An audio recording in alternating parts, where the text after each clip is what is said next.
तीसरी पायदान, third session की ओर बढ़ रहे हैं, जिसका जो थर्ड लार्जेस्ट इकोनॉमी की हम लोग बात कर रहे हैं। 80 करोड़ भूखी जनता को रोटी का सपना। मूल मुद्दा यह है कि इस देश में 80 करोड़ की जो भूखी जनता है उसको हम लोग रोटी का सपना दिखा रहे हैं। एक तरफ ये भी कह रहे हैं कि हम थर्ड लार्जेस्ट इकोनॉमी बनने जा रहे हैं। मैं इसमें, क्योंकि समय एक ही घंटे का रहता है, इसमें बिल्कुल एक्सटेंड करने का नहीं होता है, मैं बिना किसी पूर्व भूमिका के प्रोफेसर अखिल स्वामी साहब आपके पास 2-3 चीजें समझने के लिए आ रहा हूं। जैसे मैं हरदम कहता हूं, क्योंकि मैं आपका प्रोफेसर वाला और शिक्षक वाले उससे हरदम आता हूं आपके पास। हम अपने को थर्ड लार्जेस्ट इकोनॉमी की अब बात हो रही है, और दूसरी तरफ 80 करोड़ लोगों को राशन। तो एक चीज मुझे इस समय समझना आपसे चाहता हूं, भारत की 3 आर्थिक प्राथमिकताएं क्या होनी चाहिए। क्योंकि मुझे एक देख के ताज्जुब हुआ, जब सोने और चांदी के थालियों में मैं इससे बाहर नहीं निकल पा रहा हूं। लोगों को होगा ऑब्सेस्ड हो गए। मतलब ये जो G20 के गेस्ट आए हैं, उनको सोने चांदी की थाली में खाना खिलाने से हम कौन सी मैसेज देना चाह रहे हैं। और जबकि जीडीपी में हम सबसे, पर व्यक्ति जीडीपी में हम 19वें सबसे पीछे खड़े हुए हैं। तो मतलब क्या एक नंबर वाला जो जीडीपी है वो हीरे मोती खाता होगा क्या, जब हम ये कर रहे हैं। मैं थोड़ा भारत को 3 आर्थिक प्राथमिकताएं क्या होनी चाहिए, मैं थोड़ा एक ओवरऑल व्यू और इस पे आपका से समझना चाहूंगा प्रोफेसर साहब। देखिए आनंद जी, 3 प्राथमिकताएं बताने से पहले मैं ये जरूर जानना चाहूंगा, ये जो सोने चांदी की प्लेटें हैं, ये बनाई किसने है? इसका मैन्युफैक्चरर कौन है? ये असली सोना चांदी है कि इसमें भी कोई फर्जीगिरी हो गई है? तो मैन्युफैक्चरर का अगर आप स्रोत बता दें तो मैं बता दूंगा कि इसमें ये सोना चांदी असली लगा है कि इसमें भी कोई गड़बड़ हो गया है। खैर, आपने पूछा 3 प्राथमिकताएं। देखिए, अपने देश की स्वॉट एनालिसिस कीजिए। आप अपने देश की सबसे बड़ी स्ट्रेंथ क्या है और सबसे बड़ी वीकनेस क्या है। देखिए, मेरे देश में जो एक तो जनसंख्या है और उसके अंदर हैव नॉट्स की संख्या बहुत ज्यादा है, और इकोनॉमिक्स का एक मूल सिद्धांत है मार्जिनल प्रोपेंसिटी टू कंज्यूम। इसका मतलब यह है कि जब अमीर की तनख्वाह बढ़ती है, बहुत ज्यादा बढ़ती है, वो सप्लाई क्रिएट करता है, और जब गरीब की इनकम बढ़ती है वो डिमांड क्रिएट करता है। देखिए, भारत की खूबसूरती क्या है? भारत की खूबसूरती यह है, अब अगर मान लीजिए जापान को बुलेट ट्रेन बेचनी है, तो जापान में कहां बेचेंगे? वो तो सब हर जगह बुलेट ट्रेन बन गई। अगर उन्हें बुलेट ट्रेन बेचनी है तो हिंदुस्तान में बेचेंगे, क्योंकि यहां पे अनफुलफिल्ड डिमांड है। अब मुश्किल क्या हुई है आपकी अर्थव्यवस्था में, जो सबसे बड़ा आपने एक प्रकार का कांड कर दिया है, कुछ हाथों में बहुत ज्यादा पैसा दे दिया है जो सप्लाई क्रिएट कर रहे हैं, और 80% जनता के पास परचेजिंग पावर नहीं है। तो इसलिए भारत की जो आज की खूबसूरती थी उसको आपने कमजोरी में बदल दिया है। तो पहली प्राथमिकता यह होनी चाहिए कि लोगों के पास परचेजिंग पावर बढ़े, नंबर 1। नंबर 2, देखिए हमारी इकोनॉमी में जो लास्ट मंथ का भी जीडीपी डाटा आपने एनालाइज किया, उसमें आपने देखा कि एग्रीकल्चरल प्रोडक्शन गिरा, मैन्युफैक्चरिंग जो प्रोडक्शन है वो भी कम हुआ, केवल सर्विसेज सेक्टर बढ़ा। सर्विसेज सेक्टर एम्प्लॉयमेंट जनरेट नहीं करता, बहुत ज्यादा एम्प्लॉयमेंट कौन जनरेट करता है? एग्रीकल्चर सेक्टर करता है और मैन्युफैक्चरिंग करता है, जिसमें गिरावट आई। इसके बाद ये भी देखिए, ये ड्रॉट ईयर है या अकाल का वर्ष है। अभी तक जो रेन्स हुई हैं वो डेफिशिएंट रेन्स हैं, और ये सीवर ड्रॉट की सिचुएशन है। आपको कोविड में बचाया था एग्रीकल्चरल प्रोडक्शन ने। तो इसलिए अगर एग्रीकल्चरल प्रोडक्शन अगले 6 महीने में गिरने की संभावना है, इसका माने एम्प्लॉयमेंट पे भी दुष्प्रभाव पड़ने वाला है, और जो परचेजिंग पावर है वो भी कम होने वाली है। आज की तारीख में अब पानी नहीं बरसा है तो फसलों के अंदर दीमक लग गई है, क्योंकि पानी नहीं है। तो देश की 60% जनसंख्या, तो हुआ क्या है असल में, पिछले 9 साल के अंदर क्या हुआ है कि आपने अर्बन एरियाज को बहुत ज्यादा डेवलप कर दिया है। आप जो है यहाँ बुलेट ट्रेन और ये ट्रेन और फलाना ट्रेन और स्मार्ट सिटी, आपने गांवों को पूरी तरह से उपेक्षित कर दिया है। तो जो एक अमीर और गरीब के बीच का भेद, तो एक परेशानी जो आपकी प्रायोरिटी होनी चाहिए थी, नहीं हुई। अर्बन और रूरल इंडिया के बीच में भी आपने भेद पैदा कर दिया है, जिससे एक तो पलायन हुआ है, गांव से शहरों की तरफ पलायन हुआ है, शहर जो है अर्बन स्लम्स बन गए हैं, और गांव जो है पूरी तरह से उपेक्षित हो गए हैं। तीसरी चीज जो है, वो सबसे बड़ा जो आपने दोष किया है, आप कहते तो हैं आत्मनिर्भर भारत, लेकिन आपका आयात उस देश से बढ़ रहा है जो कि आपके आर्थिक हितों के प्रतिकूल है, जो आपका हित नहीं साधता।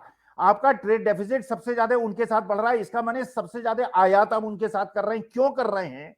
क्योंकि आपने जो एक प्रकार की मिक्स्ड इकोनॉमी देश के अंदर थी, जो पंडित जवाहरलाल नेहरू ने, जब विश्व में लोगों ने या तो प्राइवेटाइजेशन की तरफ चले गए थे या कम्युनिज्म की तरफ चले गए थे, उन्होंने एक मिक्स्ड इकोनॉमी दी थी जिसमें public sector units private sector को कंपटीशन देंगी, प्राइसेस को कंट्रोल करेंगी और एम्प्लॉयमेंट जनरेट करेंगी। उनको आपने खत्म कर दिया।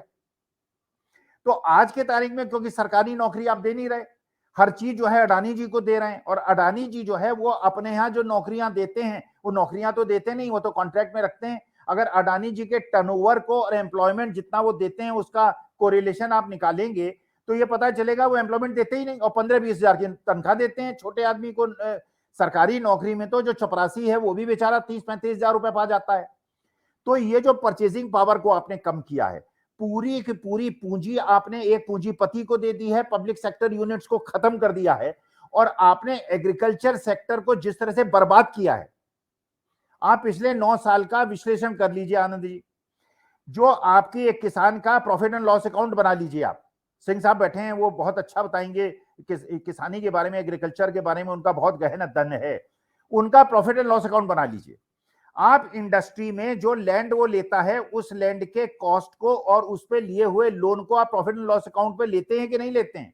जो लोन लेता है उसका इंटरेस्ट को, जो किसान बेचारा अपनी 4 करोड़ की खेती में करता है तो उसमें आप उसको कैलकुलेट नहीं करते। तो वास्तविकता में क्या है कि उसकी जो लेबर है उसी का पैसा उसको मिल रहा है। तो इनपुट कॉस्ट तो 30% 20% पर ईयर बढ़ रही है, और उसकी जो आउटपुट कॉस्ट बेनिफिट है वो 4% बढ़ रहा है। तो आप देश की 60% जनसंख्या को तो उनको आप उपेक्षित कर देते हैं। आपने देखा जी ग्रुप के जो चेयरमैन हैं, उनके आपने 5,000 करोड़ के लोन माफ कर दीजिए। आप ये बताइए, आपने पिछले 9 साल में किसानों के कितने ऋण वापस किए, कितने ऋण माफ किए? और आपने पूंजीपतियों के पिछले 6-7 साल में 8 लाख करोड़ माफ कर दिए।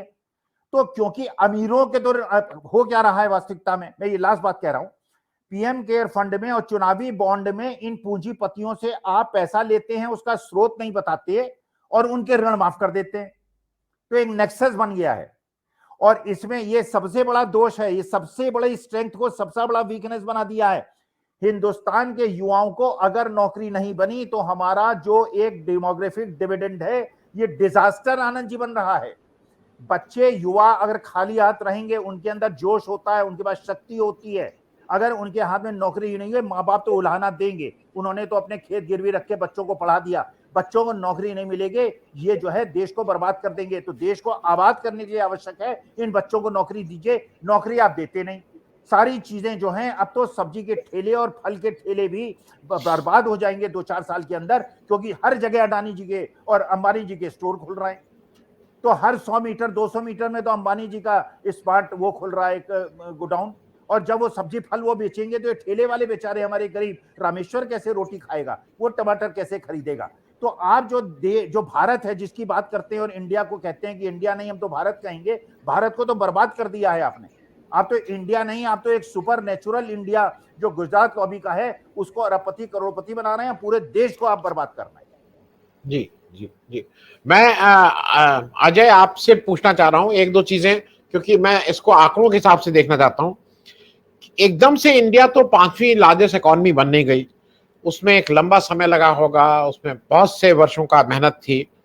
तो एक तो आप थोड़ा ये बताइए कि 3 ट्रिलियन इकोनॉमी हम लोग कैसे बने, और मोदी सरकार जी का इसमें कितना कंट्रीब्यूशन है, और दूसरा कि क्या सही में हम 5 ट्रिलियन इकोनॉमी जैसा कहते हैं वो कब तक पहुंचेंगे? मोदी जी कहते हैं 27 तक पहुंच जाएंगे।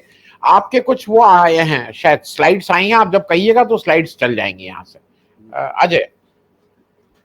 ठीक है आनंद, मेरे को अपने स्कूल डेज का अपना आई थी कि एक लड़का था हमारे साथ पढ़ता था, वहाँ पे हमारे ग्रेड्स हुआ करते थे ABCD F, A सबसे अच्छा, F फेल। तो वो थोड़ा पढ़ाई में ऐसे ही था, लेकिन घर वाले उसे हमेशा पीछे पड़े रहते थे। तो उसने एक तरीका निकाला था कि जब भी एग्ज़ाम हो तो वो ए आया तो पहला फर्स्ट क्लास में, बी आया तो दूसरा, और वो आता हमेशा डी या एफ। तो घर में बोल देता था कि मैं तो फोर्थ हूँ क्लास में, और एफ भी फेल भी हुआ तो 5वें नंबर पर हूँ क्लास में। तो घर वालों को हमेशा ये लगता था भाई लड़का तो बहुत अच्छा पढ़ रहा है, देखो 5वां है क्लास में, आईआईटी में पढ़ रहा है, लेकिन था वो फेल। तो इसी तरह से जो ये जीडीपी के ये जो आंकड़े हैं और जो हमारी रैंकिंग के पीछे हम लोग एक हाइप क्रिएट कर रहे हैं कि हम तीसरे नंबर या 5वें नंबर पर हैं सॉरी तो असलियत में हम लोग एक तरह से फिलहाल तो फेल ही हैं। जैसे आपने ही बोला कि पर कैपिटा जीडीपी में आज हम 146वें नंबर पर हैं, और इवन अगर आप परचेजिंग पावर पैरिटी भी अगर आप ले लें तब भी हम 125 या 126वें स्थान पर हैं। तो वहाँ पे हमारी असलियत आती है। अब हमने एक ये जीडीपी का फिगर एक क्रिएट कर लिया, तो मैं मतलब मेरे हिसाब से ये फाइनेंशियल पैरामीटर्स इतने ज़्यादा हैं कि हमारे यहाँ उसमें से आपने एक आंकड़ा पकड़ा है जीडीपी का, बाकी सारे जो 20-25 आंकड़े हैं वो उसकी हम बात ही नहीं करते हैं। जीडीपी क्योंकि बढ़ेगा, जीडीपी तो बढ़ेगा ही, हमारी पॉपुलेशन बढ़ रही है, और बाकी जिन देशों से हम कंपेयर कर रहे हैं उनकी पॉपुलेशन घटती जा रही है। तो हम तो बढ़ेंगी, नहीं बढ़े तो एक सवाल खड़ा होना चाहिए। और जो हाइप हम लोगों ने क्रिएट किया है, आपको कभी याद है हम 1 ट्रिलियन कब बने थे, हम 2 ट्रिलियन कब बने थे? क्या मनमोहन सिंह जी ने आके उस समय इस तरह का हाइप किया था? पहला स्लाइड अगर आप देखें जो मैंने है उसमें हम शायद 1 स्लाइड वो ट्रिलियन, लगा देंगे, पहला स्लाइड, हाँ पहला स्लाइड लगा देंगे। हम 2000 में आधा ट्रिलियन थे, 2007 में हम 1 ट्रिलियन इकोनॉमी बने। कितने लोगों को ये माइलस्टोन याद है? फिर 2014 में जब मोदी जी आए उससे पहले हम 2 ट्रिलियन की इकोनॉमी बन गए थे। हर 7 साल में हमने 1 ट्रिलियन ऐड किया है। 2021 में हम 3 के बने। तो ये एक नेचुरल प्रोग्रेशन है, ये चलता रहेगा, ये कर्व बढ़ता रहेगा। दूसरा क्वेश्चन आपने पूछा हम यहाँ पहुंचे कैसे थे और मोदी जी का उसमें कंट्रीब्यूशन कितना है। दूसरी वाली स्लाइड अगर आप देखें तो हम इसमें अगर आप देखें तो 2005 में हम 0.83 ट्रिलियन की इकोनॉमी थे, हम उस समय 13वें नंबर पर थे। हम 10th लार्जेस्ट इकोनॉमी 2014 से 2010 के बीच में रह चुके हैं। लेकिन जब हम 10th लार्जेस्ट बने तो किसी को याद है या हमने ऐसा हाइप किया था या हमने ढिढोरा पीटा था कि अब हम 10वें सबसे बड़ी इकोनॉमी दुनिया की हो गए? मेरे ख्याल से किसी को याद नहीं होगा। 3 ट्रिलियन हम आके 2021 में बने।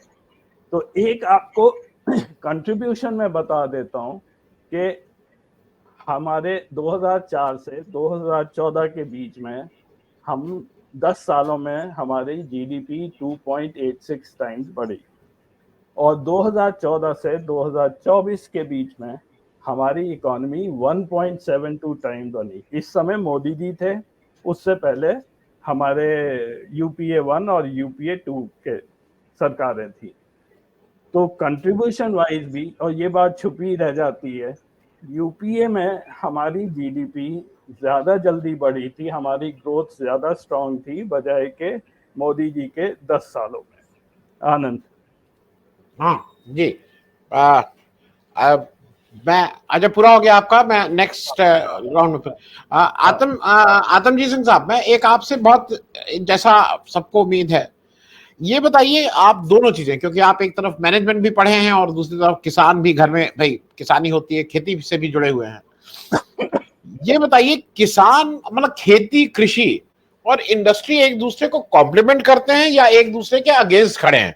क्योंकि एक ऐसा बनाया जाता है ना कि ये देखिए हो जाएगा किसान, तो ये मैं जरा इससे आपसे समझना चाहता हूं जो आपकी समझ है कि ये, क्योंकि एसएमईज तो अब खत्म कर दिए गए, बिल्कुल जो सूक्ष्म और लघु उद्योग थे, तो क्या आज इंडस्ट्री और कृषि एक दूसरे के सामने कॉम्प्लीमेंट कर रहे हैं, क्या एक दूसरे के अगेंस्ट खड़े हुए हैं?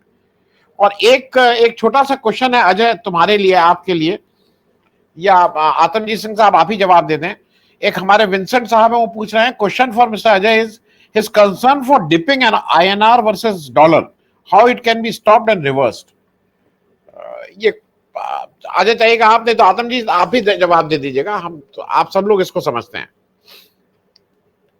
देखिए, जहां तक कृषि का विषय है, मैं एक पहले पृष्ठभूमि तय कर दूं कि G20 की समिट हुई थी 2021 में इटली में। उसमें जो WTO का एग्रीमेंट ऑन एग्रीकल्चर था डेवलपिंग कंट्रीज का, उसके खिलाफ हिंदुस्तान खड़ा था। उन्होंने कहा कि ये agreement of agriculture one sided है, हमको सब्सिडीज देने के लिए मना किया गया है, हमको प्राइस सपोर्ट देने के लिए मना किया है, हमें MSP देने के लिए मना किया गया है। तो G33 में 47 कंट्रीज ने इसके खिलाफ आवाज उठाई थी। आज इंडिया की प्रायोरिटी G20 में ये होनी चाहिए कि G20 के जो इटली समिट में WTO के खिलाफ जो आवाज उठाई गई थी, एग्रीमेंट जो हुआ था 1995 ट्रीटी का, उसको आज की डेट में, क्योंकि हिंदुस्तान में G20 हो रहा है, उसका हिंदुस्तान जो है, इंडिया जो है आपका उसकी मेजबानी कर रहा है, तो ये मौका है इंडिया के लिए कि WTO की जो एग्रीकल्चरल वन साइडेड पॉलिसी है डेवलप्ड कंट्रीज के फेवर में और डेवलपिंग कंट्रीज के अगेंस्ट, वो किया जाना चाहिए, पर अभी तक उस पर कोई चर्चा नहीं हुई है। दूसरी बात, जो पहले हमारे से पहले वाले स्लॉट में वक्ता ने कहा कि 10,000 करोड़ रुपया G20 की मेजबानी में पिछले 1 साल से खर्चा हो चुका है, तो मैं अपने दर्शकों को ये एक आंकड़ा भी देना चाहता हूं कि सेंटर की सरकार 6,366 करोड़ रुपया वो करती है मनरेगा में। मनरेगा का 6,366 करोड़ रुपया बकाया है 18 स्टेट्स का, इंक्लूडिंग यूनियन टेरिटरीज। ये मैं हिंदू का मैगजीन का, हिंदू न्यूज़पेपर का आंकड़ा आपको दे रहा हूं। तो अगर सरकार सीरियस होती मनरेगा मजदूरों के लिए, किसानों के लिए, और जहां तक MSP की बात है, एक तरफ तो WTO ऑब्लिगेशंस की बात करती है इंडिया, उसके अगेंस्ट खड़ी है। दूसरी बात, मिनिस्ट्री ऑफ एग्रीकल्चर को मिनिस्ट्री ऑफ कॉमर्स कहते हैं कि खरीफ क्रॉप के लिए, और नीति आयोग की रिपोर्ट है कि खरीफ क्रॉप के लिए MSP ना दी जाए।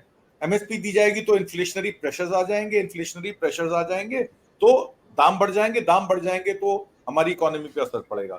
हालांकि इसके विपरीत मैं आपको आज की खबर बता दूं कि हमारा पल्सेस एक्सपोर्ट जो है वो था ही नहीं, उल्टा इंपोर्ट होता था। आज की डेट में अरहर का होलसेल प्राइस 125 रुपए किलो है, मूंग का होलसेल प्राइस 90 रुपए किलो है, क्योंकि अगस्त में वीक मानसून हुआ। खरीफ क्रॉप के लिए हमारे जो रेट, चना जो हमारे FCI के गोदामों में 3.8 मेट्रिक टन पड़ा हुआ है, उसके बावजूद चने की जो होलसेल प्राइस है वो 65 से 70 रुपए। चना सबसे हल्की दाल मानी जाती है, हल्का प्राइस माना जाता है और गरीब उसको इस्तेमाल करते हैं। तो अगर 70 रुपए किलो उसका होलसेल रेट है, तो आप यकीन मान सकते हैं कि आपके और हमारे घर में पहुंचते पहुंचते इसका रेट 90 या 100 रुपए हो जाएगा। आटा आज आप कहीं भी पता कर लीजिए, 30 रुपए किलो से कम नहीं है। तो MSP और जो मैंने आपको ये प्राइसेस बताए, होलसेल प्राइसेस अरहर, मूंग, मसूर और चना के, ये निर्धारित MSP से ऑलरेडी 30 से 35% ज्यादा पे कोट हो रहे हैं। MSP 5,000 रुपए चना पे, तो मैंने आपको बताया कि 90 रुपए उसका, 65 से 70 रुपए उसका होलसेल प्राइस चल रहा है। तो जहां तक MSP की बात है, MSP का मूल मंत्र क्या है, उसका मतलब क्या है? मिनिमम सपोर्ट प्राइस, न्यूनतम समर्थन मूल्य। ये कोई मैक्सिमम रिटेल प्राइस नहीं है, मिनिमम सपोर्ट प्राइस है। क्योंकि जो जितनी भी कमीशन बैठी, चाहे वो स्वामीनाथन कमीशन बैठी, उन्होंने C2+50 का फॉर्मूला दिया कि इसमें जमीन का लीज का रेंट और जो इक्विपमेंट लगता है उसका डेप्रिसिएशन भी काउंट होना चाहिए, एग्रीकल्चरिस्ट की लेबर भी काउंट होनी चाहिए। तो C2+50 फॉर्मूला पे आज तक कोई भी सरकार किसानों को माकबूल कीमत नहीं दे पाई है, जबकि प्रोफेसर अखिल स्वामी ने बताया कि इनपुट कॉस्ट में, चाहे वो सीड हो, मेन्योर हो, खाद हो या कोई भी कीटनाशक हो, उनमें 30 से 40% वृद्धि हुई है। तो किसानों के लिए तो ये घाटे का सौदा है। उसके बावजूद अगर आप ये कहते हैं कि इंडस्ट्री को फायदा है किसानों का शोषण करके, इंडस्ट्री को फायदा है कि मनरेगा के मजदूरों की पेमेंट रोक के, इंडस्ट्री को फायदा है कि डिस्प्ले, ताकि उसके पास कोई चारा ही ना बचे कि उसको ऑर्गेनाइज सेक्टर में चीप लेबर पे काम करना पड़े। जैसे कि प्रोफेसर स्वामी ने बताया कि अदानी की कंपनी में 20,000 रुपए तनख्वाह पे भी काम करने को आदमी तैयार हो जाएगा, क्योंकि उसके पास कोई ऑल्टरनेटिव एम्प्लॉयमेंट का साधन नहीं है।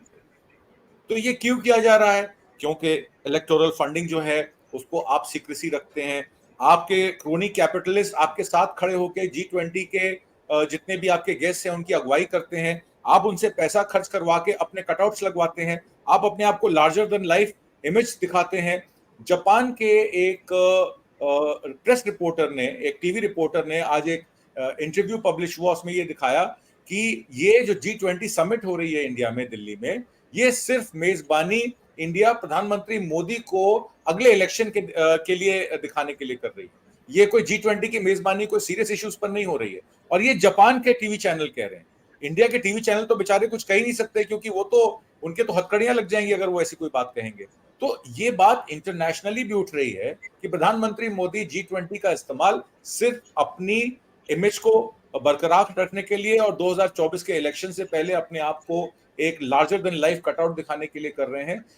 अगर उसको वो सीरियस हैं तो WTO के जो एग्रीकल्चरल एग्रीमेंट्स हैं उन पे उनको बात करनी चाहिए, किसानों पे उनको बात करनी चाहिए, मजदूरों पे बात करनी चाहिए, पर वो इन सब चीजों से दूर हैं। और पब्लिक को इस बात की इंफॉर्मेशन इंटरनेशनल मीडिया से मिलती है, क्योंकि लोकल गोदी मीडिया चैनल्स जो हैं इसको दिखाई नहीं रहे हैं। आपके चैनल के द्वारा, सोशल मीडिया के द्वारा शायद कुछ इंफॉर्मेशन कुछ लोगों तक पहुंचे, और आने वाले समय में ये मीडिया गैग्स बढ़ेंगे और फिर से सांप्रदायिकता और कम्युनलाइजेशन के नाम ये 2024 का इलेक्शन लड़ा जाएगा, ऐसा मेरा मानना है। जी जी जी धनंजय जी, मैं एक सूचना देने के साथ फिर आपसे प्रश्न पूछ लूं। सुबह मुझे किसी ने वो किया, वॉशिंगटन पोस्ट के में एक आर्टिकल है सितंबर 7 का, विच सेज कि G20 is only a marketing exercise for Modi. ये वॉशिंगटन पोस्ट वाले कह रहे हैं, जैसा इन्होंने जापान का हवाला दिया है। दूसरा, यूएस का जो प्रेस सेक्रेटरी हैं, उन्होंने यूएसए में जो यूएस के रिपोर्टर्स थे उनसे कहा कि US government has tried very hard to convince Modi for a press conference in G20 summit, but PMO did not agree. So Biden is doing his PC in Vietnam. बार बार उन्होंने कहा कि भाई आप यहां प्रेस कॉन्फ्रेंस कर लीजिए, हम लोग नहीं माने। तो धनंजय भाई, एक चीज ये बताइए, क्या केवल जुमलों इवेंट मैनेजमेंट से देश चल सकता है, या धर्म का झुंझुना पकड़ा देने से काम चल जाएगा? क्योंकि ये सब इकोनॉमी लोग कौन देखता है, आप सोने की थाली में खिलाइए और धर्म के। मैं थोड़ा आपसे पॉलिटिकल एनालिसिस इसकी चाह रहा हूं कि ये जो इकोनॉमी की हालत बद से बदतर होती जा रही है और उधर हम धर्म और इवेंट मैनेजमेंट पे लगे हुए हैं, क्या उसी से देश चल जाएगा धनंजय भाई? 9-9.5 साल से तो चल ही रहा है देश, ऐसा तो हुआ नहीं कि देश कभी रुक गया। लेकिन ये जो सम्मेलन हो रहा है उसमें मेरे मन में कुछ सवाल है। मैं जवाब देने वाली स्थिति में नहीं हूँ, लेकिन मैं सवाल आपके सामने, आपके माध्यम से हम दर्शकों के सामने रखना चाहते हैं। और ये सवाल बड़े जेन्युइन सवाल है। अगर सवाल के जवाब दर्शक दे पाए, कोई साथी दे पाए तो बड़ा अच्छा। ये जो समिट हो रहा है, या जिस तरह से आर्थिक इकोनॉमी जिसको कहते हैं कि आर्थिक तौर पे हम बड़े संपन्न हो रहे हैं, उसका आधार क्या है? ये सम्मेलन जो है और ये आर्थिक संपन्नता, दोनों को हम जोड़ देते हैं। हम सब जानते हैं कि जो देश आए हैं, अब तो 21वां, अब G20 की जगह G21 कहलाएगा अगली बार से। G20 हो गया, अफ्रीकन यूनियन को जो है वो शामिल कर लिया गया इस G20 में। और G20 पहले G7 था, ये भी दर्शकों को पता ही होगा, क्योंकि सब सूचना सबके पास है। और किस लिए बनाया गया ये भी घोषित है, और किस तरह से हुआ, क्योंकि ये तो 2008 से G20 सम्मेलन हो रहा है और हर देश में ये सम्मेलन होता है। ऐसा नहीं कि कोई उपलब्धि हो गई कि इंडिया के पास आ गया तो लॉटरी लग गई, कमाल हो गया, मोदी जी लेकर के आ गए, ऐसी कोई बात तो है नहीं। ये 18वां सम्मेलन है, तो 20 देश में आप 18वें नंबर पे आए। हालांकि इसके लिए कोई मुझे शिकायत नहीं कि 18वां नंबर पे है या पहला नंबर पे, कोई बहुत अंतर नहीं पड़ता। लेकिन जो पर कैपिटा इनकम की जब बात करते हैं, जब आप इकोनॉमिक ग्रोथ की बात करते हैं, तो पर कैपिटा इनकम जो है बड़ा जरूरी हो जाता है कि आपके देश के नागरिकों की प्रति व्यक्ति आय कितनी है। ठीक है, अडानी साहब की आय तो हो गई थी, एक बार जो है दूसरे नंबर पे आ गए, लेकिन वो आज फिसल के कहाँ है वो पता नहीं, उनको भी नंबर मालूम है कि नहीं मालूम है, मुझे तो नहीं मालूम है कि उनका नंबर अभी क्या है दुनिया के। लेकिन सवाल उठता है कि अमीर एक व्यक्तिगत मैं अगर कहूँ कि मैं पैसे वाला कैसे बनूंगा, तो मैं पैसे वाला तब बनूंगा या तो मैं नौकरी करूं, या मैं कोई ठगी का काम करूं, कुछ बेचूं, कुछ उत्पादन करूं जिसको मैं बेचूं। मैं किसान का बेटा हूं तो मैं कहूंगा कि मैं इतने अनाज उगा लूंगा और उसको बेचूंगा और उसके बाद जो है मैं अमीर आदमी बन जाऊं। तो हमारा देश बेचता क्या है, दुनिया को क्या देता है? तो दुनिया को क्या देता है, तब सवाल उठता है कि हम हैं कौन, हमारी विशेषताएं क्या है। तो भारत एक कृषि प्रधान देश है, हम बचपन से पढ़ते आए कि भारत एक कृषि प्रधान देश है। फिर क्या भारत एक कृषि प्रधान देश है आज? फिर आता है कि भारत क्या उद्योग प्रधान देश है, क्या इंडस्ट्रियलाइजेशन हुआ भारत में? फिर आता है कि भारत क्या धर्म प्रधान देश है, क्योंकि पिछले 9 सालों से तो लग रहा है कि भारत एक धर्म प्रधान देश है जहां अलग अलग धर्म के लोग रहते हैं, लेकिन हिंदू धर्म सबसे महान धर्म है और दुनिया का सबसे नंबर 1 धर्म बन के रहेगा ये 9 सालों 9.5 सालों में हमने यही पढ़ा। किसानों के साथ क्या हुआ ये 13 महीने में पूरी दुनिया ने देखा कि किसान यहाँ के लिए विदेशी हैं, किसान जो है वो पाकिस्तानी है, किसान आतंकवादी हैं, किसान हरामखोर हैं, यहाँ तक कहा लोगों ने। तो किसान की क्या स्थिति है वो तो हम लोगों ने देख लिया। 750 किसान मर गए, किसी के चेहरे पे शिकन नहीं आई। प्रधानमंत्री से जब सत्यपाल मलिक ने, राज्यपाल जो थे उस समय, उन्होंने कहा कि भाई इतने लोग मर रहे हैं, तो उनके बकौल उनके, मैं नहीं बोल रहा हूँ, बकौल उनके कि तो क्या करें हम, तो वो भी समझ में आता है। अब इनमें से अगर समझिए भारत एक कृषि प्रधान देश है और मान ले हम कि बहुत अनाज उगाते हैं, हम आत्मनिर्भर हो गए अनाज के बारे में मामले में, और इतने आत्मनिर्भर है कि हमने 80 करोड़ लोगों को 5 किलो अनाज देते हैं हर महीने। तो ये कैसा कृषि प्रधान देश है भाई, जहां 80 करोड़, आधी से अधिक आबादी जो है जिसके पास अनाज ही नहीं है, तो फिर कृषि प्रधान देश कैसे हो गया? फिर सवाल उठता कि क्या ये अनाज जो आपके पास उपजता है इतना, दुनिया में से खरीदार देश है, कोई ऐसा देश है जहां अनाज नहीं उपजता है? और आप ये जो विकसित देश खास करके हैं, जो G20 में जो शामिल देश हैं, क्या उन देशों को आपके अनाज की जरूरत है? क्योंकि अनाज अगर बहुत उपजता तो आप बेचेंगे, तो क्या अनाज की उनको जरूरत है? सवाल ये है। फिर आता है कि हम जो है क्या कोई ऐसा सामान उपजाते हैं, उत्पादन करते हैं, हमारी ऐसी कोई फैक्ट्री है जो हम दुनिया के दूसरे देशों को बेचेंगे? दुनिया के दूसरे देश जो सबसे ज्यादा खरीदते हैं वो क्या खरीदते हैं? तो हथियार खरीदते हैं,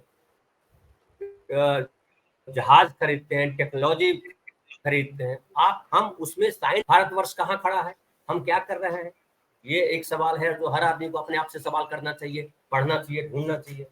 फिर आता है कि जो है हम अक्सर बोलते हैं कि जो है हम अगर धर्म की बात करें तो क्या दुनिया के किसी देश को धर्म की जरूरत है कि भैया एक धर्म का मॉडल हमको बना के दे दो, हम जो है अपने देश में ऐसा धर्म लाना चाहते हैं? कोई है? फिर धर्म के नाम पर आप जो है हिंदू मुसलमान का फार्मूला, क्या हिंदू मुसलमान का फार्मूला या इस तरह से अपने ही देश के लोगों को लड़ाने का फार्मूला किसी देश के, दुनिया के किसी देश को चाहिए? अगर चाहिए होता तो मोदी जी उसको बेच सकते थे और उससे हमारे देश को बढ़िया पैसा आता। क्या नफरत का खरीदार दुनिया का कोई देश है? अगर होता तो बिल्कुल हमारे देश को बहुत पैसे आते। तो मुझे ये भी नहीं दिखाई पड़ रहा। फिर अगर हम बात करें मूर्तियों की कि हम धर्म प्रधान देश हैं तो मूर्तियां, मूर्ति पूजक हैं तो हम मूर्तियां बनाते हैं, तो मूर्तियां बनाते हैं तो हम उतनी बड़ी मूर्ति लेकर के आए वहाँ, जो सरदार पटेल की मूर्ति लगाए तो वो चाइना बना के दिया हमको। फिर अभी नटराज की मूर्ति की बड़ी चर्चा हो रही है समिट में, वो भी दुनिया के दूसरे देश से आया, हमने तो बनाई नहीं वो मूर्ति।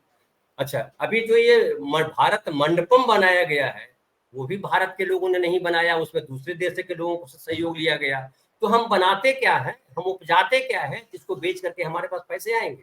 ये सबसे बड़ा सवाल। और ये जो बार बार जब मोदी जी कहते हैं कि हम 5 ट्रिलियन हो जाएंगे या 5 को हम 500 कर देते हैं, ट्रिलियन हो जाएंगे, लेकिन मेरे मन में बार बार ये सवाल आता है कि ये होगा कैसे? अब एक और बात करें कि भारत की आबादी की बड़ी चर्चा होती है, हालांकि लोग बोलते रहे लगातार कि आबादी, जनसंख्या जो है बड़ी अभिशाप है, हालांकि मैंने कभी अभिशाप नहीं माना। मैं अक्सर बोलता हूं कि बताइए, मनुष्य ने बनाया मोबाइल, वो वरदान हो गया हमारे लिए, और प्रकृति ने बनाया, अगर भगवान को मानते, मैं नहीं मानता तो भी मैं बोल दूं कि प्रकृति ने बनाया मनुष्य और वो अभिशाप हो गया। ये तो बड़ी हैरत वाली बात है। ये कौन सा आइडिया है, किसने पैदा किया ये आइडिया, मुझे नहीं पता। लेकिन खैर चलिए ठीक है, जनसंख्या आप कंट्रोल कीजिए, उससे कोई दो राय नहीं है। लेकिन आप एक तरफ तो बोलते हैं जनसंख्या अभिशाप है, दूसरी तरफ आपके पंडे बोलते हैं कि जो है जितने ज्यादा बच्चे पैदा करोगे हिंदू उतना बढ़िया होगा, कि पूरी दुनिया में आपके बच्चे चले जाएंगे। लेकिन जो ह्यूमन रिसोर्स है, अगर उसी को हम बाहर भेजने की बात करें कि हमारे पास इतने लोग हैं हम उनको बाहर भेजेंगे, वो भी हमारे बिहार से, आप आनंद भाई जानते होंगे, हमारे बिहार से ढेर सारे मजदूर पंजाब जाते हैं, दूसरे जाते हैं, और उसके एजेंट हैं बाकायदा। यहाँ बॉम्बे में भी जो बिल्डर हैं वो बिहारी मजदूर मंगाते हैं और उसके बाकायदा एजेंट है कि भैया हमको 500 मजदूर चाहिए, हमको 200 मजदूर चाहिए, और वो मजदूर ला करके देते हैं। हमारे गांव के भी मजदूर पंजाब जाते हैं, बम्बई आते हैं, सूरत आते हैं, और मैं जानता हूँ पूरे प्रोसेस को जानता हूँ, और उनको एडवांस पैसे दिए जाते हैं। तो क्या भारत जो है ह्यूमन रिसोर्स के तौर पे स्किल्ड, देखिए लेबर तो चाहिए, स्किल्ड चाहिए। अगर पंजाब के किसान को लेबर चाहिए खेती के लिए, तो जो खेती नहीं जानता है उसको ले जाके क्या करेगा? अगर यहाँ पे जो है जो भिवंडी में पावर लूम है, वहां अगर वो मशीन चलाने नहीं आता है लेबर को, तो लेबर लेके क्या करेगा? तो स्किल्ड लेबर पैदा करने के लिए हमारे पास क्या? हम ये जरूर, हम बड़ा गर्व से महसूस करते हैं और कहते हैं कि नासा में इतने भारतीय हैं, गूगल के हेड भारतीय हैं, फेसबुक के हेड भारतीय है, फलाना के तमाम जितनी बड़ी कंपनियां हैं, मल्टीनेशनल कंपनियां 8-10, सबके हेड जो है भारत से गए। ये बड़ा गर्व से कहते हैं। लेकिन मैं सवाल करता हूं, क्या ये गर्व का विषय है? हम लोग गांव के आदमी हैं, गांव में कहा जाता था कि उत्तम खेती, मध्यम बांध, नीच नौकरी, निषिद्ध चाकरी भीख निदान। हाँ, निषिद्ध चाकरी भीख निदान। तो नौकरी को तो सबसे बाहर रखा गया था। हम सब नौकर बनने को बड़ा परेशान है। हमने एक बार हमारे गांव में एक कमला चाचा थे, उनको 80 बीघा उनके पास खेत था, अब तो मर गए वो। तो उनके 2 बेटे, दोनों इंजीनियर हो गए और चले गए बाहर। हमने उनसे एक सवाल किया कि चाचा जी, आपके पास 80 बीघा खेत है, इतने सारे लेबर आपके पास बैठे रहते हैं, लोग इलाके में सब आपको जानते हैं, कमला बाबू के पास इतनी जमीन है, आपको प्रणाम करते हैं, क्या आप अपने बेटों के पास गए हैं? उनको भी इसी तरह से लोग जानते हैं, क्या इसी तरह से उनको प्रणाम करते हैं? तो चुप हो गए। तो ये जो स्थिति हमारे देश की बनाई गई है, और हमने एक अजीब किस्म का गर्व हमने ओढ़ लिया, जो गर्व नहीं है, मूलतः उसको मैं कहूँ शर्म है। ये शर्म की बात है कि हम 80 करोड़ लोगों को 5 किलो अनाज देते हैं और उससे वो अगर जिंदा रहते हैं। ये शर्म का विषय है, ये गर्व का विषय नहीं। और उस पर आप झोला छापते हो, उस पर लिखते हो कि ये प्रधानमंत्री दे रहे हैं, वो और बड़ी शर्म की बात है। लेकिन ये शर्म की बातों को गर्व की बात बना लेने का जो है हमारे देश में एजेंडा चल रहा है पिछले पता नहीं कितने सालों से, 30 सालों से तो मैं देख रहा हूं। लेकिन मैं इसको कहूं कि जो है 1925 से एजेंडा चल रहा है। गर्व को शर्म बनाने का एजेंडा जो है पिछले 98 सालों से चल रहा है, 99 सालों से चल रहा है। और ये जो चल रहा है, अगर आप ह्यूमन रिसोर्स भी बहुत कमाल चीज है। आप पूरी दुनिया में समझिए, अगर ऋषि सुनक वहां के प्रधानमंत्री बने हुए लंदन के, तो ये बड़ी अच्छी बात है। लेकिन आप उस लेवल पे ट्रेन तो कीजिए, यूनिवर्सिटियां तो खोलिए। आप ऐसी यूनिवर्सिटी बनाते, जिसे अयोध्या में अभी डेवलप किया जा रहा है। अयोध्या में कहा जा रहा है कि ऐसा लोक बना दे रहे हैं कि दुनिया में इससे बड़ा कोई धार्मिक हब नहीं होगा। दुनिया के वेटिकन सिटी में 1-1.5 करोड़ लोग आते हैं, मक्का मदीना में 3-3.5 करोड़ आते हैं, हमारे यहाँ 17 करोड़ लोग आएंगे। तो 17 करोड़ लोग आने वाले कौन हैं? वो क्रिश्चियन आएंगे, मुस्लिम आएंगे, वो खुद मिलने के लिए आएंगे, वो जो बाइडन आएंगे वहां अपने परिवार के साथ दर्शन करने के लिए, कौन आएंगे? वही गरीब आएगा देश का जो 5 किलो अनाज ले रहा है। जो 80 करोड़ 5 किलो अनाज लेने वाला है, वही गरीब सबसे ज्यादा झंडा पताका लेकर के चल रहा है, वही कावड़ लेकर के चल रहा है, वही लाइनों में लगा हुआ है। बताइएगा, मैंने तो कभी नहीं देखा किसी, इतने बड़े उद्योगपति हैं देश में भी कई सारे, अडानी जी का ही कोई फोटो आ जाता कि फलाना मंदिर में लाइन में खड़े हैं कि मैं भी भगवान के दर्शन करता हूँ। जी, तो किस तरीके का देश हम बना रहे हैं? और इस तरीके का देश बना करके जहां हम आत्मनिर्भर भारत हम डायलॉग में बोलते हैं। अभी आप जिस समिट, ये जो G20 का समिट हुआ, इसमें कितने सारे लोगों को, झोपड़ियों को उजाड़ दिया गया, वो लोग रो गा रहे हैं। क्या अगर 2700 करोड़ रुपया आपने खर्च किया तो 200 करोड़ रुपया खर्च करके उनके लिए घर नहीं बनाया जा सकता? उनको स्थापित नहीं किया जा सकता था कि भैया ये लीजिए, आपके बच्चे के लिए स्कूल है, आपके लिए अस्पताल है? और वो जो दुनिया भर के पत्रकार आए थे, वो देखते कि देखिए इतने सारे लोगों का पुनर्वसन किया, ये भले झोपड़ी में रह रहे थे लेकिन सरकार ने किया। ये एक गर्व का विषय हो। लेकिन आप शर्म के विषयों को गर्व का विषय बताते हैं, और जो गर्व का विषय होना चाहिए वो नहीं दिखाते हैं। ये सबसे शर्मिंदा करने वाली बात है। क्या क्या बोला जाए, भयंकर निराशा है। और ये 9 सालों में जिस तरह से गटर मीडिया ने किया है, जिस तरह से हमारे भक्तों ने किया है कि सब कह रहे हैं अरे आपको दिखता नहीं, अरे मुझे दिखाओ तो तुमको दिखता है क्या? मेरे इतने सवालों के जवाब दो और आप सोचो कि कहाँ है आपका देश और क्या बेच करके आप बनोगे, कैसे आपको अच्छी नौकरी अगर चाहिए तो अच्छी नौकरी करने के लिए अच्छा पढ़ाई चाहिए, अच्छी पढ़ाई है। आज देख लीजिए कि पढ़ाई की फीस जितनी बढ़ा दी गई है, एक सामान्य परिवार का, गरीब छोड़ दीजिए, 80 करोड़ की बात ही नहीं कर रहा, सामान्य मध्य वर्ग परिवार का आदमी अपने बच्चे को अच्छी शिक्षा नहीं दिला सकता। अब बतलाइए आपका देश जो है कैसे तरक्की करेगा? जी जी जी, मैं एक दो चीजें कह दूं इसलिए क्योंकि मुझे ये कष्ट होता है जब मेरे कोई दर्शक, और वो मतलब मुझे ये लगता है वो कहते हैं, एक मेरे दर्शक कह रहे हैं किसान आंदोलन विपक्ष द्वारा प्रायोजित और विदेशी अलगवादी संगठन द्वारा फंडेड एक इवेंट था। किसी भी किसान के पास इतना समय नहीं कि वह इतने दिनों तक दिल्ली की सीमाओं पर बैठा रहे। आप आजकल इसी का, मेरा कहना यह है कि वहां जाके एक बार देख लेते, जमीन पे अगर चले गए होते तो आपके रोंगटे खड़े हो जाते जिस तरह का था। आतमजीत सिंह साहब, मुझे वहीं जो हम लोग शायद पहली बार उससे पहले हम लोग मिल चुके थे, जो दिल्ली की सीमाओं पे, चाहे वो हरियाणा की सीमा हो चाहे दिल्ली की सीमा हो, और 700 लोगों से ज्यादा लोग शहादत हुए हैं। कम से कम ये बात करके उन शहीदों के उस त्याग को जो हमारे और आपके लिए लड़े हैं कम करने की कोशिश मत करिए। आपके अपने वो हो सकते हैं विदेशी अलगवादी ताकतें, विपक्ष द्वारा प्रायोजित। आनंद भाई साहब ऐसे दर्शकों को तरजीह मत दीजिए, क्योंकि ये मनुष्य नहीं है, मनुष्य रूप में है, शरीर है, लेकिन दिमाग से एकदम बौने हैं, इनको कुछ समझ में नहीं आता, इनको अपने मैं इसलिए कहता हूँ नहीं, ये भी एक्चुअली क्या है कि ये प्रायोजित ये भी है, ये सबको समझ में आता है। अब मैं जरा एक दो चीजें इसलिए आपसे प्रोफेसर अखिल स्वामी आपसे पूछ लूं।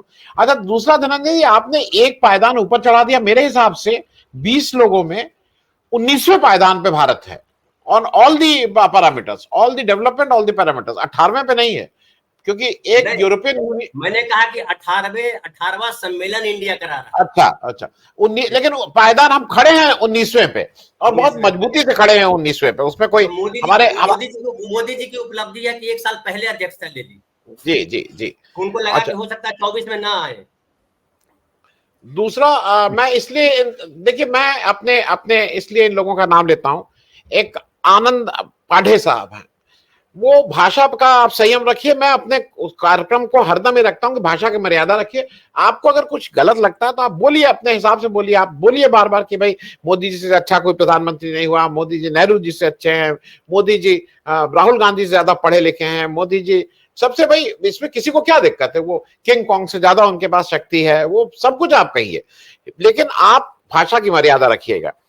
मैं एक चीज और मैं आपको बता दूं धनंजय जी, क्योंकि शायद ये कार्यक्रम करने का एक ये भी कारण होता है। एक हमारी दर्शक हैं लक्ष्मी अय्यर, वो कह रहे हैं कि वो चूंकि कन्नड़ भाषी हैं, उनको हिंदी नहीं समझ में आती, वो आपकी बात अपने जो बुजुर्ग हैं उनको ट्रांसलेट करके समझा रही होंगी जो भी भाषा में, और कह रहे हैं उनके जो भी बुजुर्ग हैं उनके आंख से आंसू निकल रहे हैं। शायद हमारे और आपके लिए ये कार्यक्रम करने का जो मोटिवेशन है वो यही है। मैं एक चीज और कहूंगा, आनंद भाई साहब वो रियल हिंदुस्तानी है, इसलिए उनकी आंख से आंसू निकल गए कि क्या इसी हिंदुस्तान के लिए इतना लोगों ने बलिदान दिया। गांधी हो या भगत सिंह हो, भगत सिंह के बारे में मैं सोचता हूँ तो कभी कभी लगता है कि वो कैसे आदमी थे, क्यों इन लोगों के लिए ये झूठे नारे लगाते हैं और बोलते हैं कि भगत सिंह को क्यों नहीं बचाया। भगत सिंह को बचाने में तुम कहाँ थे? तुम्हारा हाथ किसने पकड़ लिया था?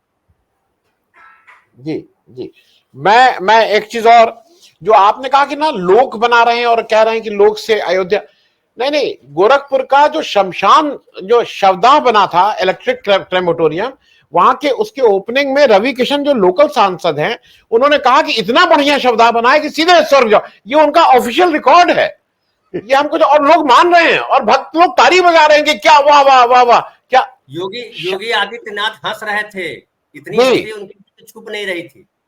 नहीं तो उनको अच्छा लग रहा था, भाई ऐसा उन्होंने बनवा दिया कि सीधे स्वर्ग आदमी चला जाएगा।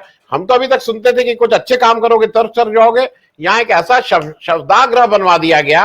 और जैसे भाजपा में कहते हैं हर चीज में मोदी जी की प्रेरणा से, योगी जी के नेतृत्व में रवि किशन जी ने जो लोकल एमपी है, उन्होंने एक ऐसा शवदाह बनवाया जो सीधे स्वर्ग ले जाएगा। तो इससे अच्छी बड़ी बात कहाँ हो सकती है। खैर आनंद भाई साहब एक लाइन और बोल दूं कि बनारस में जो था ना, वो काशी करवट लेने जाते थे लोग। जी, है ना, ये जी, बड़ा फेमस है। जी, और जी। वहां से स्वर्ग चले जाते थे सीधे कुएं में कूद करके। तो वैसे ही जी, यहाँ वही बना दिया होगा, काशी में तो बना नहीं, मोदी जी का इलाका जी, हो गया तो इन्होंने गोरखपुर में बनवा दिया।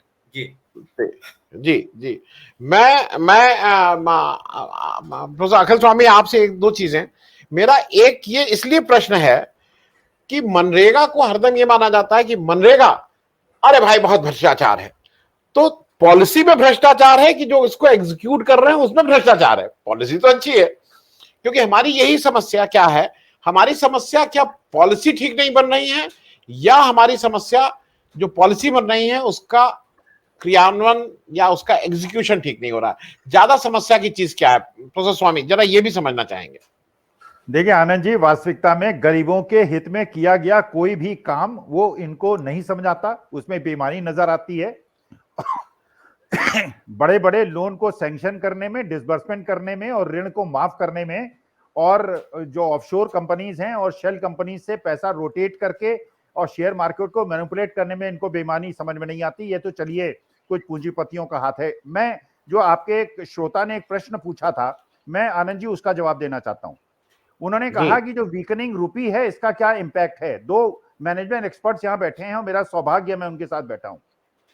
देखिए 83.20 रुपए का $1 होने का मतलब पिछले 9 साल के अंदर 62 रुपए से हम पहुंच गए हैं इस स्टेज पर। कितनी गिरावट हुई है। और जो 83 सबसे 83 रुपया। 83.20। अब जी, ये सोचिए, आप अगर कोई लोन लेते हैं तो उसमें इंटरनेशनल लोन्स लेते हैं तो उसका इंटरेस्ट रेट होता है बहुत कम, लाइबोर प्लस कुछ होता है। इंडियन करेंसी में लोन लेते हैं तो वो 10-12% का होता है। अगर आप विदेशी ऋण लेते हैं और उसमें अगर डॉलर स्ट्रांग हो जाता है, रुपी वीक हो जाता है, तो अगर 60 रुपए में आपने लोन लिया था और ये 80 रुपए का हो गया, प्रिंसिपल अमाउंट 30% इंक्रीज हो जाता है। आप डेट ट्रैप में हैं आनंद जी, आप डेट ट्रैप में हैं।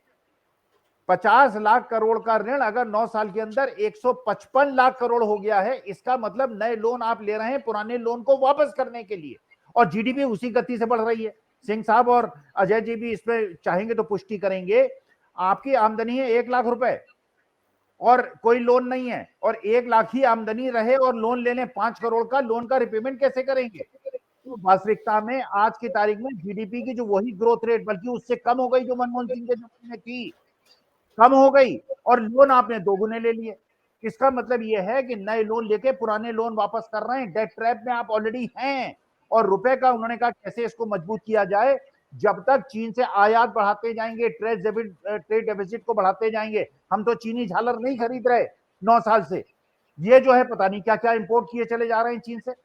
अरे चीन को झूला झुला लिया, चलिए ठीक है, वो तो एक व्यक्तिगत संबंध था, चाय पिला दी, व्यक्तिगत संबंध था। आयात क्यों बढ़ाते चले जा रहे हो चीन से? और चीन जो इनडायरेक्टली, आप जो अडानी की कंपनी में चीनी नागरिक हमारे देश के अंदर निवेश करते चले जा रहे हैं, हमारे सामरिक महत्व की चीजों में चीन घुसा चला आ रहा है, तो आप सबको चीन को क्यों सौंप रहे हो, जो हमारा दुश्मन राष्ट्र है, जो G20 की मीटिंग में भी उनके राष्ट्राध्यक्ष नहीं आते हैं? तो वास्तविकता में आप डेट ट्रैप में हैं। रुपया तभी मजबूत हो सकता है जब देश में सामाजिक स्थिति अच्छी हो। विदेशी अगर ये वो दे रहे हैं, विज्ञप्ति दे रहे हैं कि भारत इज अनसेफ क्योंकि Manipur is unsafe, because no is unsafe. अगर विदेशी लोग यहाँ हिंदुस्तान में नहीं आएंगे तो डॉलर कैसे अंदर आएगा? अगर हमारा एक्सपोर्ट नहीं बढ़ेगा तो डॉलर कैसे अंदर आएगा? अगर इंपोर्ट करते चले जाएंगे तो डॉलर तो बाहर जाएगा, रुपया कमजोर होता चला जाएगा। You are in a debt trap. जी, जी। मैं अजय आपके पास आ जा रहा हूं। एक चीज अजय ये बताइए, क्योंकि ये जो सरकारी फिगर है जीडीपी की कितनी रिलायबल है, क्योंकि हमारे यहाँ फिगर का रिलायबिलिटी नहीं रह गई है, कोई फिगर ऑफिशियली सब बंद कर दी गई हैं। और क्या जो 6% का जो जीडीपी ग्रोथ रेट है, क्या हम अचीव कर रहे हैं? मैं जब प्रोफेसर अखिल स्वामी और प्रोफेसर अरुण कुमार जैसे लोगों से बात करता हूं तो इनके ये तो फिगर दूसरी बताते हैं। सरकार कहती है कि नहीं हम 6% से ऊपर से चल रहे हैं। तो गवर्नमेंट क्या ये जीडीपी फिगर्स को बिल्कुल अपने मन से तोड़ मरोड़ रही है? जरा इस पे थोड़ा अजय आप, क्योंकि आप डेटा को ठीक से करते हैं, इस पे थोड़ा बताइए। जी आनंद, सरकार से कोई भी डेटा हो, केवल फाइनेंशियली नहीं, कोई भी दूसरा डेटा है, मैं ध्यान से इस पर स्टडी कर रहा हूँ। ये पिछले 8-9 साल में डेटा मिलना बहुत मुश्किल हो गया है। और केवल एक दो जगह अब बची हैं, एनएसओ या आरबीआई, वहां से ही अब डेटा मिलता है। एनुअल रिपोर्ट्स डिपार्टमेंट की लगभग गायब सी हो चुकी है। तो ये जो फिगर्स आ रहे हैं जीडीपी के, ये नेशनल स्टैटिस्टिक्स ऑर्गेनाइजेशन के थ्रू ये लोग रिलीज करते हैं, वो आ रहे हैं।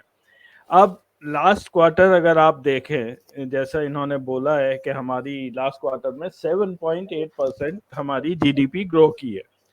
इस 8%, 9% ये मनमोहन सिंह के यूपीए के टाइम में आप ये रेट्स हुआ करते थे, 8-9%।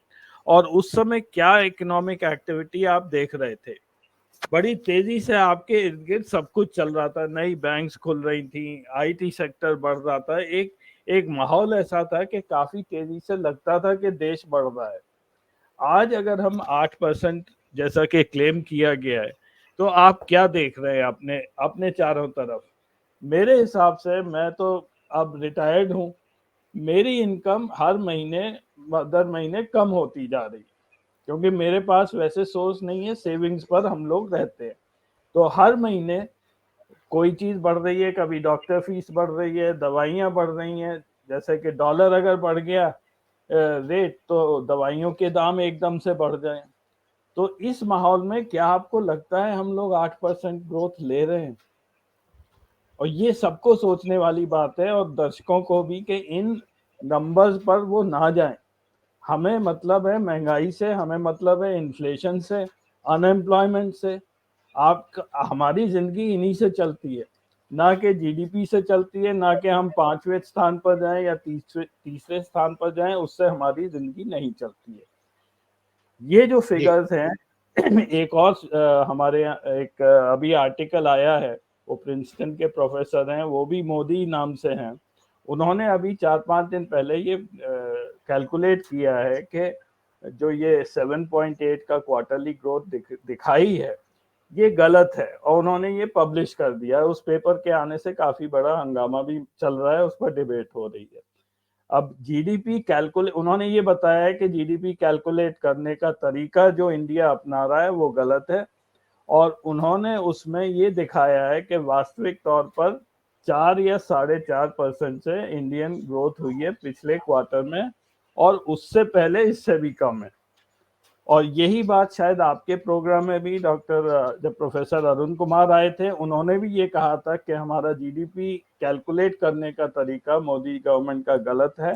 उसमें हम अनऑर्गेनाइज सेक्टर को हम लेते ही नहीं है, केवल ऑर्गेनाइज सेक्टर की बात कर रहे हैं, जबकि unorganised sector totally under stress है इस समय। जो आप 80 करोड़ लोगों के अनाज की बात कर रहे हैं, उसको हम लेते ही नहीं है बीच में। एसएमईज बिल्कुल बंद हो चुकी हैं, ऑलमोस्ट उनका कंट्रीब्यूशन है नहीं। एक्सपोर्ट्स हमारे इतनी कम हो गए हैं, लास्ट ईयर हमारा ऑलमोस्ट $190 बिलियन का घाटा रहा है, वही अब आप डॉलर वैल्यू गिरते हुए देख रहे हैं। करंट अकाउंट डेफिसिट जो हमारा है, वो भी अब इतना बड़े घाटे में चल रहा है कि सरकार को अब बाहर जाने पर टैक्स लगाने की जरूरत पड़ गई। आप अगर अब विदेश घूमेंगे तो आपको 20% टीसीएस देना पड़ेगा, और ये खर्चा बहुत तेजी से बढ़ रहा है। हमारे हिंदुस्तानी लोग बहुत ज्यादा बाहर घूमने लगे हैं, बहुत ज्यादा स्टूडेंट्स बाहर जाने लगे हैं। जो पहले मास्टर्स करने जाते थे, वो अब अंडर ग्रेजुएट में जाना शुरू कर दिया है। तो वो पैसा बिल्कुल निकलता जा रहा है, इनफ्लो आ नहीं रहा है। तो इसी वजह से ये डॉलर अभी गिरता ही जाएगा। आनंद जी जी, मैं आतमजीत सिंह साहब, दो चीजें। एक तो एक सुधीर तोपखाना वाले साहब हैं, आप कुछ प्रदूषण की बात कर रहे हैं। देखिए, ये ऑलरेडी 8 विषय फिक्स्ड हैं, उसमें एकदम से मैं प्रदूषण पे बात नहीं कर सकता हूं। आप कुछ डेटा भेज दीजिए, कुछ बता दीजिए, कुछ पॉइंटर भेज दीजिए, तो उस पर आगे कुछ एक चर्चा जरूर प्रदूषण पे रख ली जाएगी। और ये अजय, अगर मैं गलत नहीं हूं तो टेलीग्राफ में अशोक मोदी जी का आर्टिकल था, जो शायद कल के टेलीग्राफ में, अगर कोई दर्शक उसको पढ़ना चाहे डिटेल में तो उसको पढ़ भी सकते हैं, कल का गूगल कर लें, उसमें ये बहुत डिटेल में उन्होंने इस बात को समझाया है। मैं आतमजीत सिंह साहब आपसे एक चीज समझना चाह रहा हूं। जो एक चीज बोली जाती है, फ्रीबीज, सब्सिडीज, रेवड़ी, क्या इलेक्शन जीतने के लिए इसकी जरूरत है, या इसकी इकोनॉमी के ओवरऑल उसमें भी जरूरत है? क्योंकि कुछ लोग कहते हैं ना, सब्सिडी दे दी, देखिए किसी को इतनी सब्सिडी दे दी, उनको इतना, जैसे प्रोफेसर अखिल स्वामी ने कहा कि कौन सा लोन माफ किया, जरा बताओ तो, और जरा संक्षेप में, क्योंकि फिर मुझे धनंजय जी से लेके कार्यक्रम क्लोज भी करना है। आसनजीत सिंह साहब। जी, सब्सिडीज को लेकर एक इलेक्शन कैंपेन बनाया जाता है, किसानों को सब्सिडी दी जाती है यूरिया पे, बीज पे, एमएसपी पे, और ये सब्सिडी देश के लिए अच्छी नहीं है क्योंकि ये इन्फ्लेशनरी प्रेशर सेट करती है और इससे चीजें महंगी होती हैं और खरीदारी कम होती है। हालांकि ये सब झूठ है, क्योंकि किसान भी एक खरीदार है।